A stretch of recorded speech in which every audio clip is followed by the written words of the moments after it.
नमस्कार, जोहार लाइव दैनिक में आप सभी दर्शकों का बहुत बहुत स्वागत है।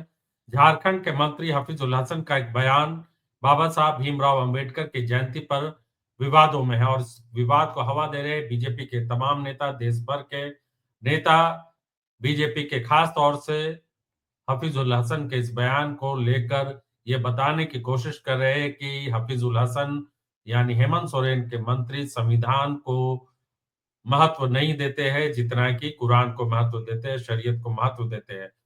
बाबूलाल मरांडी समेत तमाम बड़े-बड़े नेताओं ने उनके इस बयान को शेयर किया है, साझा किया है सोशल मीडिया पर। हम आपको वो बयान भी सुनाएँगे, बाबूलाल मरांडी की ओर से जो बयान आया है और हफीजुल हसन ने क्या कहा वो भी हम सुनाएँगे। लेकिन सबसे पहले हम आपको बता दें कि इस मामले में लाइव दैनिक से एक्सक्लूसिव बातचीत करके हफीजुल हसन ने सफाई एक तरह से दी और कहा है कि ये विवाद किस तरह से पैदा की जा रही है, क्यों पैदा की जा रही है। हफीजुल हसन ने क्या बयान दिया वो हम आपको सुनाएँगे, लेकिन पहले हम आपको सुनवाते हैं हफीजुल हसन की ओर से जो बयान दिया गया और बाबूलाल मरांडी ने सोशल मीडिया पर जो पोस्ट किया है।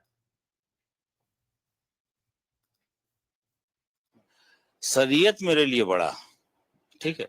हम कुरान सीने में रखते हैं और हाथ में रखते हैं संविधान। मुसलमान कुरान सीने में और हाथ में संविधान लेके चलता है, ठीक है। तो हम पहले शरीयत को पकड़ेंगे, इसके बाद संविधान को। जो मेरा जो इस्लाम में है वो चल रहा है। शरीयत मेरे लिए बड़ा, ठीक है। हम कुरान सीने में रखते हैं और हाथ में रखते हैं संविधान। तो ये बयान जो आया है हफीजुल हसन का, इस पर प्रतिक्रिया देते हुए बाबूलाल मरांडी ने कहा है कि मंत्री हफीजुल हसन के लिए संविधान नहीं, शरीयत मायने रखता है क्योंकि ये अपने लक्ष्य के प्रति स्पष्ट है और सिर्फ अपनी कौम के प्रति वफादार। चुनाव के समय इन्होंने गरीब, दलित, आदिवासियों के सामने हाथ जोड़कर वोट मांगा और अब अपना इस्लामिक एजेंडा चलाने की कोशिश कर रहे हैं। हफीजुल की यह कट्टर सोच पूरे प्रदेश, विशेषकर संथाल परगना की सांस्कृतिक पहचान और आदिवासी अस्मिता के लिए खतरा बनती जा रही है। संवैधानिक पद पर बैठा कोई भी व्यक्ति यदि कट्टरपंथी विचारधारा को बढ़ावा देता है तो वह सिर्फ वर्तमान बल्कि आने वाली पीढ़ियों के लिए भी खतरा उत्पन्न करता है। इस विषय में राजनीतिक सीमाओं से ऊपर उठकर सभी पक्षों के नेताओं को आत्म मंथन करने की जरूरत है। शरीयत बाबा साहब द्वारा रचित संविधान की मूल भावना के विपरीत है।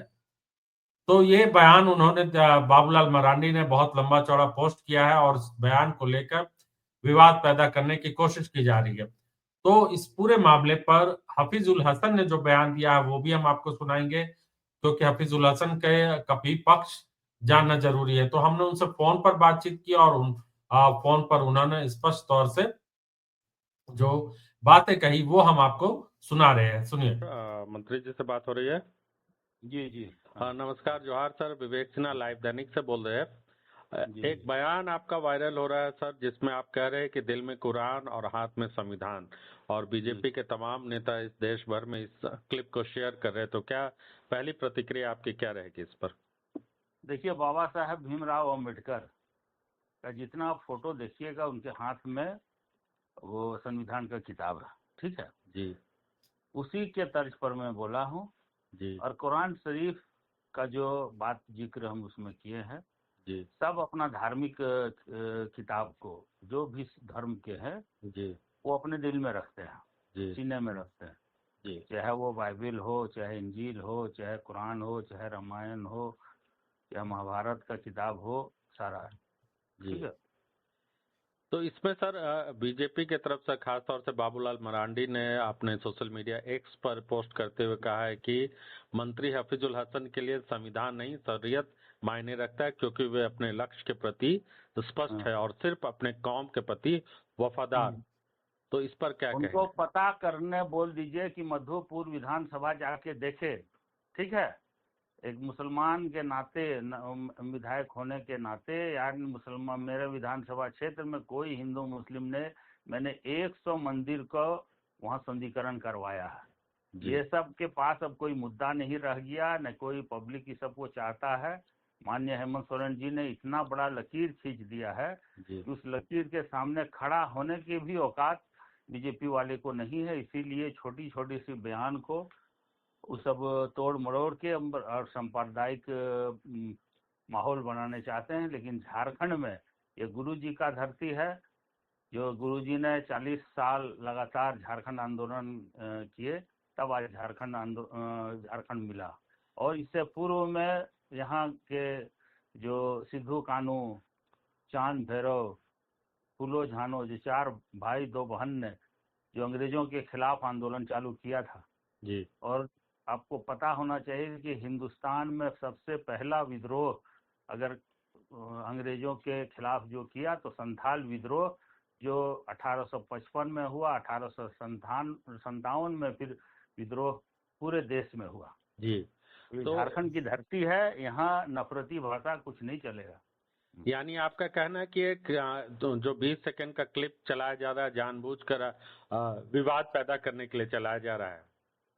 वो कुछ नहीं होगा, वो कुछ 2 दिन वो चलेगा और ये सब के पास अब कोई मुद्दा नहीं रहा। पूरा क्लिप मेरा देखिए, ठीक है। उन्होंने वक्फ बोर्ड के बारे में मैंने बोला है, जो संशोधन बिल, हम बोले कि मुसलमानों के प्रति इतना हमदर्दी क्यों निभा रहे हैं आप? आप एक ईद के नमाज आप रोड में पढ़ने नहीं दे रहे हैं। साल में 2 बार हम लोग ईद और बकरीद में, जहां लोग ज्यादा जमा हो जाते हैं, इसीलिए भीड़ थोड़ा बाहर आ जाती है। तो इसके लिए आप यूपी में रोड में नमाज नहीं पढ़ेगा, अपना छत पे नमाज नहीं पढ़ेगा। आप नमाज पढ़ने साल में 2 बार नहीं देते हैं, जो 10 से 20 मिनट का कार्यक्रम रहता है, और आप बोलते हैं मुसलमानों को भलाई कर रहे हैं। ये दोगली नीति उन बीजेपी का, आरएसएस का नहीं चलेगा। अब देश की जनता जाग चुकी है, समझ चुकी है, सिर्फ राजनीतिक स्टैंड के लिए ऐसे किया जा रहा है। जी, बहुत बहुत शुक्रिया और आभार आपका हाफिजुल साहब। जोहार। Thank you, thank you. तो हफीजुल हसन का ये बयान आपने सुना और उसमें उन्होंने स्पष्ट तौर से कहा कि एक तो पूरा बयान उनका क्लिप जो है चलाया नहीं जा रहा है, और उन्होंने एक बार फिर ये जरूर कहा कि संविधान उनके हाथ में है। और क्यों उनके हाथ में? क्योंकि बाबा साहब की तमाम जो मूर्तियां या तस्वीरें देखते हैं उसमें संविधान उनके हाथ में है, और दिल में कुरान इसलिए है क्योंकि तमाम धर्मों के जो लोग हैं मानने वाले, वो अपने धर्मों को, किताबों को, पुस्तकों को अपने दिल में रखते हैं। एक तरीके से उन्होंने अपनी सफाई दी। लेकिन जाहिर सी बात है कि बाबा साहब अम्बेडकर की जयंती के दिन संविधान और कुरान का विवाद पैदा करने की जो कोशिश की गई है, उसमें बीजेपी को जरूर कहीं न कहीं कामयाबी मिली है। लेकिन जिस तरीके से हफीजुल हसन ने जो बयान दिया है, वो स्पष्ट उन्होंने लाइव दैनिक से बातचीत के दौरान कहा कि उन्होंने किसी भी तरह से संविधान का अपमान नहीं किया है। उन्होंने कुरान की बात इसलिए कही है क्योंकि वो इस्लाम धर्म के मानने वाले हैं और कुरान उनके दिल में है। और जाहिर सी बात है कि उन्होंने बीजेपी पर कई तरह से अटैक भी किया कि जानबूझकर बीजेपी विवाद पैदा करने की कोशिश कर रही है। तो हमारे साथ जुड़े रहिए और हमारे इस चैनल को जरूर शेयर कीजिए, सब्सक्राइब कीजिए, लाइक कीजिए। तब तक के लिए हमें दीजिए इजाजत। जोहार।